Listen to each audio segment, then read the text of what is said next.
Assalamualaikum warahmatullahi wabarakatuh. Nahmadullaha haqqa hamdih wa nazkuruhu haqqa syukrih wa nasta'inuhu haqqa isti'anatih.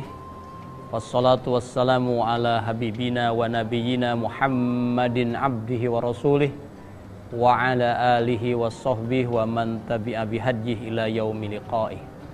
Asyhadu an la ilaha illallah wahdahu la syarikalah iqraran biwahdaniyatih wa asyhadu anna sayyidana Muhammadan abdu wa rasuluh la nabiyya wa la rasula ba'dah i'tirafan binubuwwatih wa risalatih. Wa ba'du ayyuhal hadirun usikum wa nafsi bitaqwallah wa ta'atihi la'allakum tuflihun la'allakum turhamun fattaqullaha mastata'tum wattaqullaha haqqa tuqatih wa la tamutunna illa wa antum muslimun. Qala Allahu ta'ala fi kitabihil azim. A'udzu billahi samiil alim minasy syaithanir rajim. Bismillahirrahmanirrahim. Huwallazi ja'ala lakumul arda dzalula famshu fi manaqibiha wa kulu mir rizqihi wa ilaihin nusyur. Al-ayah wa qala ta'ala fa iza qudiyatis shalat fantashiru fil ard wabtagu min fadlillah wazkurullaha katsiran la'allakum tuflihun. Shadaqallahul azim. Amanna bih sami'na wa ata'na. Pemirsa TV One yang dirahmati Allah Subhanahu wa taala, puji dan syukur marilah kita panjatkan kehadirat Allah Subhanahu wa taala. Kita masih diberi usia sampai hari ini. Semoga usia kita bermakna. Semoga kita bisa memanfaatkan usia ini untuk hal yang lebih bermanfaat di kemudian hari dalam kehidupan kita, yakni di kehidupan akhirat sana. Salawat salam marilah kita haturkan kepada pemimpin sejati dunia akhirat, pemberi syafaat bagi umat yang taat, yakni Habibana wa Nabiyana Muhammad sallallahu alaihi wasallam. Juga kepada para keluarga, para sahabat, tabi'in, atba'ut tabi'in, dan segenap umat yang mengikuti minhajnya sampai hari kiamat. Kajian kita pada kali ini adalah tentang solusi yang ditawarkan Islam untuk menanggulangi kemiskinan. Namun sebelumnya saya mengajak pemirsa TV One khususnya dan seluruh penonton kaum muslimin pada umumnya untuk merafal sebuah doa yang diajarkan oleh Rasulullah sallallahu alaihi wasallam kepada kita.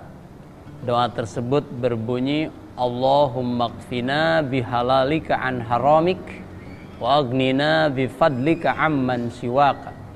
Ya Allah, cukupkanlah kami dengan hal yang halal darimu sehingga kami tidak tergoda dengan yang haram. Wa aghnina bifadlika amman siwak, dan cukupkanlah kami dengan karuniamu sehingga tidak berharap kepada pemberian selainmu. Amin ya Allah ya Rabbal Alamin. Dan kita lanjutkan doanya, Allahumma la tada'alana danban illa ghafartah. Ya Allah, jangan engkau tinggalkan bagi kami sebuah dosa kecuali engkau mengampunkannya. Wala hamman illa farazzah, tidak ada satu kesusahan, kesulitan kecuali engkau membukakannya. Wala dainan illa qadaitah, jangan engkau biarkan hutang-hutang menimpa kami sehingga engkau melunasinya. Wala hajatan min hawaiji dunia wal akhirah, dan janganlah engkau biarkan satu keperluan kami tentang urusan dunia atau akhirat illa qadaitaha ya arhamar rahimin, kecuali engkau tunaikan kebutuhan itu wahai zat yang maha pengasih. Saya pikir doa itu sangat monumental, sangat urgen untuk kita amalkan. Apalagi pemirsa TV One yang senantiasa setia menyimak kajian-kajian keislaman. Doa tadi wajib kita miliki dan wajib kita amalkan sebagai bagian daripada hasil penjabaran kajian kita setiap subuh. Insya Allah kita akan membicarakan atau meninjau dari sudut pandang Quran dan Sunnah tentang solusi-solusi yang ditawarkan Islam untuk menanggulangi kemiskinan. Pemirsa TV One yang dirahmati Allah Subhanahu wa taala, sebagai sebuah aturan dengan totalitas kesempurnaannya, Islam telah menawarkan solusi untuk menanggulangi kemiskinan, juga mencarikan langkah-langkah solutif agar umat Islam khususnya manusia pada umumnya bisa terbebas dari kemiskinan. Juga Islam memberikan pengawasan tentang dampak buruk yang akan ditimbulkan daripada kemiskinan. Ada satu kata mutiara hikmah yang sangat populer di kalangan kita umat Islam dari Amirul Mukminin Ali bin Abi Thalib. Beliau mengatakan, kadal faqru ayyakuna kufran, bahwa kefakiran itu sudah sangat mendekatkan orang kepada kekufuran.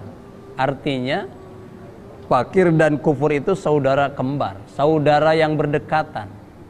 Apabila salah satunya menimpa kepada kita, maka yang lainnya pun akan ikut menimpa kita.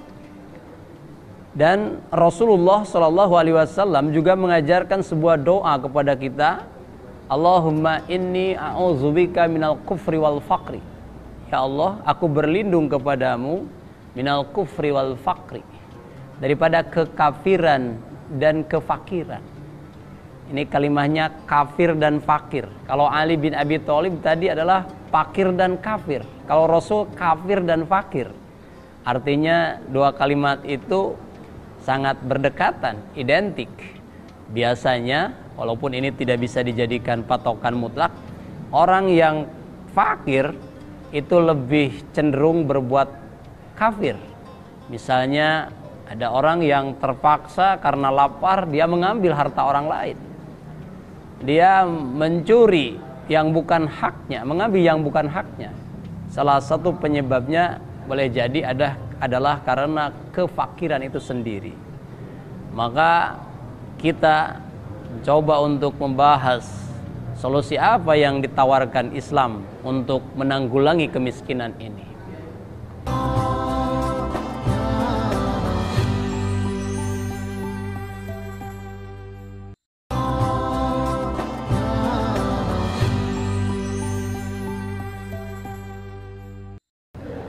Ihwafillah pemirsa TV One yang dirahmati Allah Subhanahu wa taala.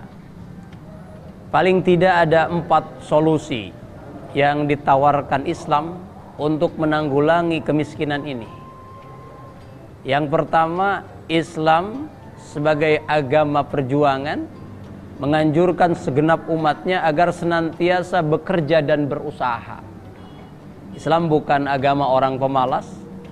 Islam bukan agama orang yang santai-santai.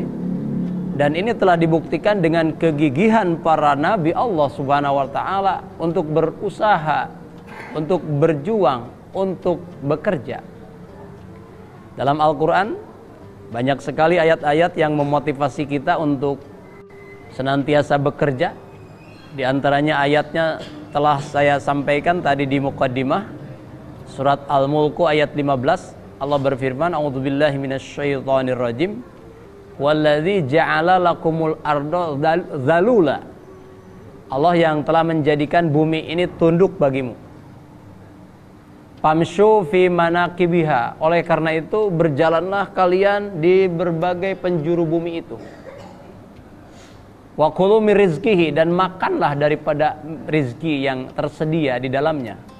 Wa ilaihin nusyur, tetapi kalian harus ingat bahwa suatu saat kalian akan bangkit dari alam kubur menuju Allah Subhanahu wa taala untuk mempertanggungjawabkan segala hal yang pernah dilakukan dalam kehidupan ini, termasuk dalam rangka mencari harta, mencari rizki di berbagai lapangan pekerjaan.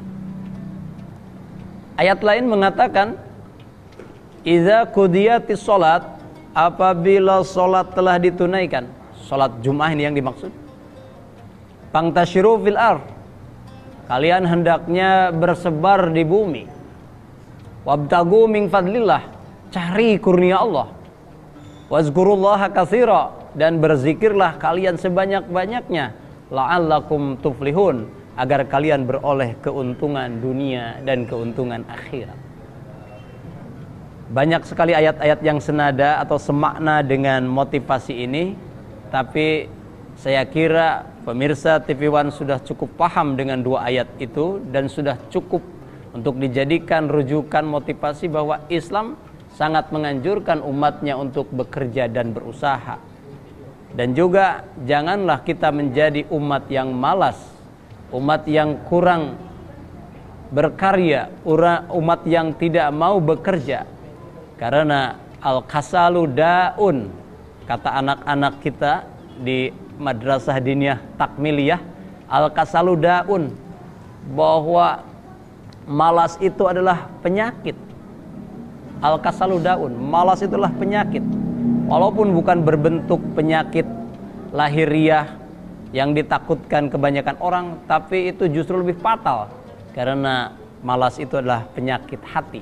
Maka Rasul mengajarkan doa, a'udzubika minal ajzi wal kasal. Aku berlindung kepadamu ya Allah dari sifat pesimistis dan dari sifat malas. Jadi perlu kita catat bersama, solusi yang ditawarkan Islam untuk menanggulangi kemiskinan pertama adalah kita mesti bekerja dan berusaha. Allah Subhanahu wa ta'ala, demikian pula Rasulnya, sangat menganjurkan kita untuk senantiasa bekerja dan berusaha. Rasul dalam hadisnya mengatakan, idza shallaitumul fajar, apabila kalian telah menunaikan salat fajar, fala tanamu an talabi arzaqikum, janganlah kalian tidur sehingga malas mencari rizki kalian. Setelah salat fajar, setelah salat subuh, jangan tidur. Kalau orang Sunda, orang Bandung, orang Jawa Barat bilang itu, kalau tidur setelah salat subuh itu, kata orang tua kita dulu, engke rizki maneh beak dipacokan hayam. Dan itu benar, ada dalam hadisnya, fala tanamu an talabi arzaqikum, kalian jangan tidur sehingga malas mencari rizki kalian. Harusnya kalian segera beranjak pergi menjemput rizki yang telah Allah sediakan buat kalian. Itu yang pertama, ikhwah fillah, pemirsa TV One yang dirahmati Allah dimanapun berada. Yang kedua, solusi yang ditawarkan Islam untuk menanggulangi kemiskinan ini adalah dengan mengetuk hati orang-orang kaya. Ulul arham ba'duhum aula bi ba'din fi kitabillah. Ulul arham yang mempunyai hubungan persaudaraan itu dalam kitab Allah lebih utama untuk lebih bertanggung jawab terhadap sebagian yang lain. Artinya Islam itu mengajarkan sosialisme agar terjadi pemerataan kehidupan, agar tidak terjadi kecemburuan sosial, jurang pemisah yang menganga antara si fakir dengan si kaya, antara si miskin dengan si kaya. Dan kita tahu bahwa dalam salah satu kajian hukum waris itu ada yang disebut dengan istilah zawil arham di samping dawil furud. Dawil furud adalah orang-orang yang secara qat'i telah mendapat bagian resmi dari Al-Quran, tetapi dawil arham adalah orang-orang yang tidak mendapatkan bagian, akan tetapi berhak untuk mendapat bagian itu karena adanya hubungan arham itu sendiri. Sebagai contoh, Al-Quran menyebut, innallaha ya'murukum bil adli wal ihsan. Allah telah memerintahkan kalian untuk berbuat adil dan berbuat ihsan. Apa bedanya adil dengan ihsan? Adil itu adalah pelaksanaan hukum Allah secara qat'i. Misalnya dalam hal waris, anak laki-laki dapat 2 bagian, anak perempuan dapat 1 bagian. Ketika masing-masing telah mendapatkan bagiannya, maka adil itu telah ditunaikan karena telah mengikuti hukum Allah yang maha adil. Tapi jangan lupa, para pemirsa TV One yang dirahmati Allah, di samping adil itu ada ihsan. Ihsan itu adalah kebaikan yang tidak ditentukan oleh nas-nas qat'i dari Al-Quran atau hadis, seperti halnya bagian waris tadi, maka saudara laki-laki, anak laki-laki yang mempunyai dua bagian itu mesti ada kebaikan bagi saudaranya yang perempuan. Itu yang dinamakan ihsan. Maka kalimah al-adli diberikan sambungan dengan kalimah al-ihsan, bil adli wal ihsan. Dan ini perlu mengetuk hati-hati orang kaya, karena pada dasarnya berdosalah orang-orang berilmu ketika tidak mau membimbing orang-orang yang awam, dan juga berdosa orang-orang yang berharta ketika tidak mau membantu orang-orang yang miskin. Al-Quran telah menitik beratkan agar kita saling tolong-menolong dalam perbuatan baik dan perbuatan takwa. Ta'awanu 'alal birri wat taqwa. Pesan Al-Quran, saling tolong-menolonglah kalian dalam perbuatan kebaikan dan ketakwaan. Wala ta'awanu 'alal ismi wal udwan. Dan janganlah kalian saling menolong, saling membantu dalam perbuatan dosa dan permusuhan.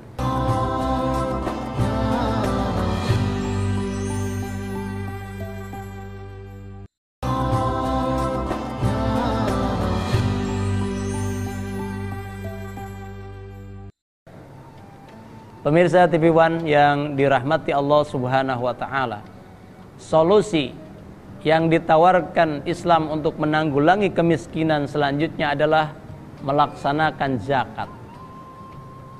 Zakat ini adalah perintah yang tidak bisa dipisahkan dengan sholat. Kata Ibnu Abbas, dalam Al-Quran itu ada 3 perintah yang tidak bisa dipisahkan. Yang pertama adalah ati'ullah, tidak bisa dipisahkan dengan ati'ur Rasul. Artinya orang yang ketaatannya paripurna adalah orang yang mentaati Allah dan juga mentaati Rasulnya. Tidak bisa hanya mentaati Allah tanpa mentaati Rasulnya, atau hanya mentaati Rasul dan tidak mentaati Allah. Ati'ullah wa ati'ur Rasul tak pernah bisa dipisahkan. Yang kedua, kata Ibnu Abbas, yang tidak bisa dipisahkan itu adalah bersyukur kepada Allah dan bersyukur kepada sesama manusia, terutama ibu bapak.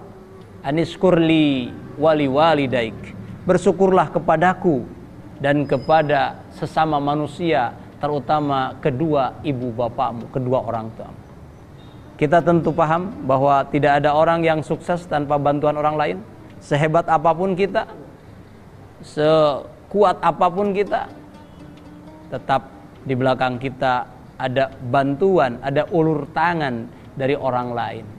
Artinya kesuksesan kita itu tidak bisa berdiri sendiri tanpa ditopang oleh orang-orang di sekeliling kita. Maka Islam mengajarkan selain berbuat syukur kepada Allah Subhanahu wa taala, kita pun dianjurkan untuk bersyukur kepada sesama manusia. Dan yang ketiga, perintah yang tidak bisa dipisahkan menurut Ibnu Abbas dalam Al-Quran itu adalah aqimus sholat wa atuz zakat. Perintah untuk mendirikan sholat tidak bisa dipisahkan dengan perintah untuk menunaikan zakat.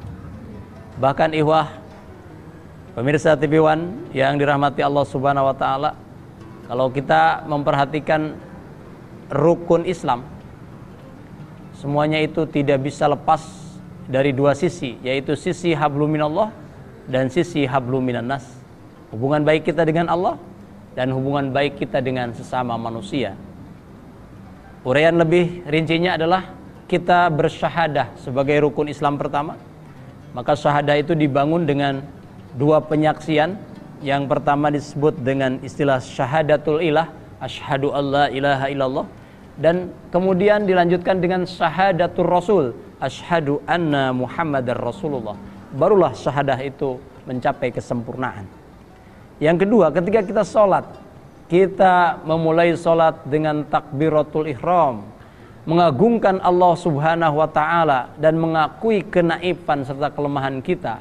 Tetapi di bagian akhir sholat itu kita menutupnya dengan membaca salam ke sebelah kanan kita dan ke sebelah kiri kita. Artinya setelah kita mengagungkan Allah Subhanahu wa ta'ala, kita mesti peka terhadap orang-orang yang bertetangga, yang berdekatan dengan kita. Setelah kita melaksanakan sholat dengan khusyuk, dengan mantap, maka perhatikan pula jangan sampai ada tetangga kita, fakir miskin, yatim piatu, orang-orang terlantar yang tidak mendapatkan makanan gara-gara tidak ada kepedulian dari kita. Itu makna daripada aqimus sholat wa atuz zakat yang tidak pernah bisa dipisahkan itu. Demikian pula ibadah saum Ramadan, ibadah yang secara durasi waktu merupakan ibadah paling lama, 30 kali 24 jam, 720 jam. Ibadah yang paling lama dalam Islam itu adalah pelaksanaan ibadah saum Ramadan. Ternyata ada hadis Nabi yang mengatakan, saum Ramadan mu'allaqun bainas sama'i wal ardh. Saum Ramadan itu tergantung di antara langit dan bumi. Dari bumi sudah pergi tapi ke langit belum sampai. Hatta yuqdo anhu zakatul fitri, sampai ditunaikannya zakat fitrah. Itu artinya ada hubungan yang sangat erat antara ibadah saum dengan pelaksanaan zakat. Kenapa zakat itu sangat ditekankan oleh Allah Subhanahu wa taala? Karena zakat merupakan pembuktian kita punya solidaritas terhadap sesama manusia, bil khusus terhadap sesama umat Islam. Maka mudah-mudahan selain kita dianugerahi kekhusyuan dalam beribadah sholat, kita pun mudah-mudahan dianugerahi keberkahan rizki, sehingga kita bisa berbagi dengan orang-orang yang memang layak mendapat bagian dari yang kita miliki. Pemirsa TV One yang dirahmati Allah Subhanahu wa taala, terakhir solusi yang ditawarkan Islam untuk menanggulangi kemiskinan itu adalah dengan mendirikan badan-badan logistik milik umat. Al-Quran surat Al-Hasyr ayat 7 mengisyarahkan apa saja yang didapati kaum muslimin min ahlil qura, dari penduduk kampung-kampung itu. Ini ayat bercerita tentang konteks ghanimah yang dihasilkan melalui jihad Nabi dan para sahabatnya. Setelah mendapatkan harta ghanimah itu, Allah menyatakan perinciannya, falillahi walir rasul. Maka itu milik Allah, milik Rasul, walidiril kurba, dan bagi para kerabat Rasul, wal yatama wal masakin wabnis sabil, milik para yatim, milik kaum miskin, dan milik ibnu sabil, orang-orang yang kehabisan perbekalan di perjalanannya. Dan agar tujuannya kaila yakuna dulatan bainal agniya, agar harta itu tidak hanya berkutat di antara orang-orang yang kaya saja. Ini mengajarkan kepada kita bahwa Islam dan sosialisme sangat klop. Oleh karena itu, dengan diuraikannya 4 solusi yang ditawarkan Islam untuk menanggulangi kemiskinan, mudah-mudahan Allah benar-benar membantu kita sekalian untuk bisa mewujudkannya, sehingga kesenjangan sosial antara kaum duafa dan kaum agnia bisa dihilangkan atau minimal diminimalisir. Terakhir, saya mengajak pemirsa sekalian untuk berdoa. Mudah-mudahan Allah Subhanahu wa taala melimpahkan rizki kepada kita, terutama di jelang usia kita. Karena ada doa yang diajarkan Rasul, Allahumma ij'al awsa'a rizqika alayya inda kibari sinni wan qidai umuri. Ya Allah, jadikan keberkahan rizki bagi kami ketika usia kami menjelang tua dan ajal kami datang menjelang. Ini pertanda bahwa Allah Subhanahu wa taala melalui nabinya memberikan sinyal agar kita lebih memohon keluasan rizki, supaya rizki itu bisa dipergunakan untuk berbagi dengan sesama, yang akhirnya menghasilkan kebaikan buat kita dan buat sesama kita. Amin ya Allah ya Rabbal Alamin. Semoga apa yang bisa saya sampaikan dalam kesempatan kuliah subuh ini bermanfaat bagi pemirsa sekalian, dan semoga di lain kesempatan Allah mempertemukan kita dalam kajian yang mulia ini. Aqulu qouli hadza astaghfirullahal azim li wa lakum, hadanallahu wa iyyakum ajmain ila siratim mustaqim. Fastabiqul khairat, nasrun minallah wa fathun qarib, wa basyiril mu'minin billahi fi sabilil haq. Wassalamu alaikum warahmatullahi wabarakatuh.